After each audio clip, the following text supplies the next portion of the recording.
Wanna hear a funny story? Yeah. Yeah? Fine. So imagine Polish wesele, where there is a woman who ate a lot and drank a lot, and after this, her bladder got full. And because of that, she went to the toilet. And on the toilet, there was the lady's sign, but a man came out of the toilet. And when she saw this, she asked the man, "Excuse me, sir, is this a toilet for both females and males?" And then the guy said, "No, sorry, my wife is here." You were actually not supposed to smile or laugh, because this story was not funny. So how do we actually make things funny? This was the question that I was thinking about. And for those who saw my last performance on stand-up, they would say, "I still don't know." But there is a formula that we can use.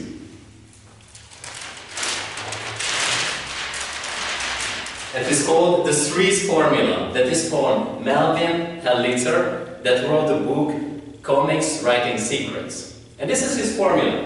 And he says that with this method, you will know how to write comedy. Well, in theory, right? So let's go through the story that you have just heard, and let's analyze it through the threes formula, right?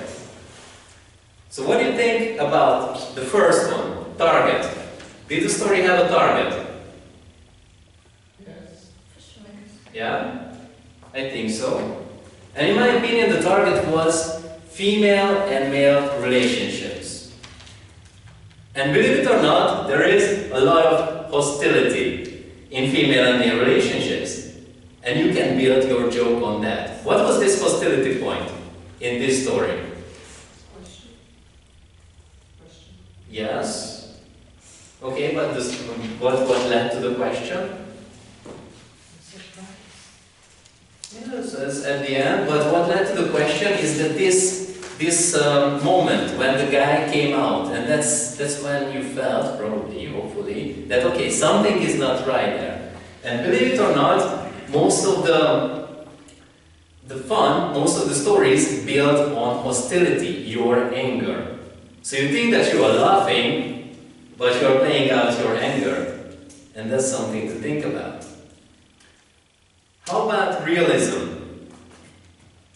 Did the story offer you realism?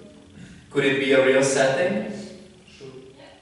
Yeah, the man, the woman, yeah, sometimes you miss the toilet, especially if you know. So it can happen. And this story had this a lot. It was very realistic. And what were the things that were missing?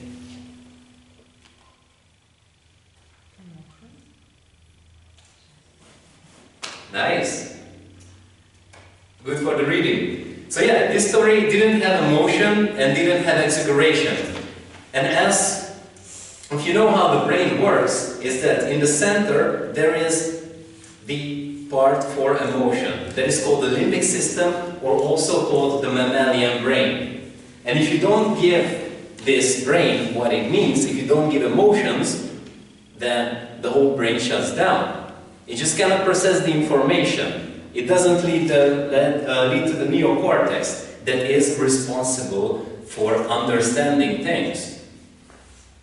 So what you need to do, if you want to be funny, and also in other speeches, that you just get a vehicle of emotions, you give the audience a lot of emotions, and you just push this vehicle forward.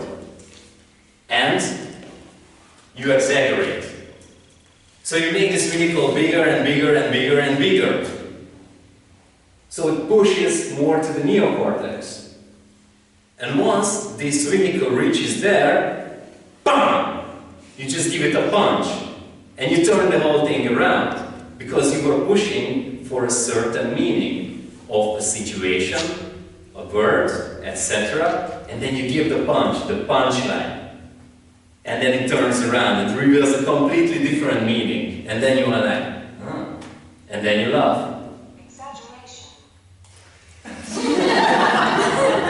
You think it was an exaggeration? Are you trying to give me a point? I don't know or what. And that was the surprise element. Thank you very much for giving her a round of applause.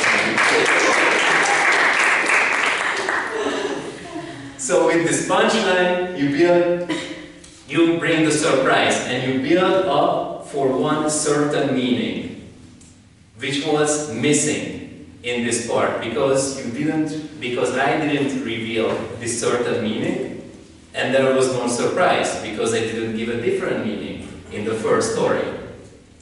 Is it more or less clear? Okay, more or less. Okay, ask me later, ask me later. So, now that you know the formula, do you want to maybe hear the story a little bit different? Yeah? Okay. So imagine a vesela, and on this vesela there is a woman who eats a lot and drinks a lot, dances a lot also, but it doesn't really have the bladder because the drinking was just more than the dancing. So the bladder gets full, her bladder gets full, and then she just goes to the toilet because that's what people do, right? When the bladder gets full. And she's making her way, it's really bad. And when she reaches the door, she just sees that a man comes out of the door. And outraged, she asks, "Excuse me, sir, unisex?" And then the guy answered, "Sorry, my wife is here."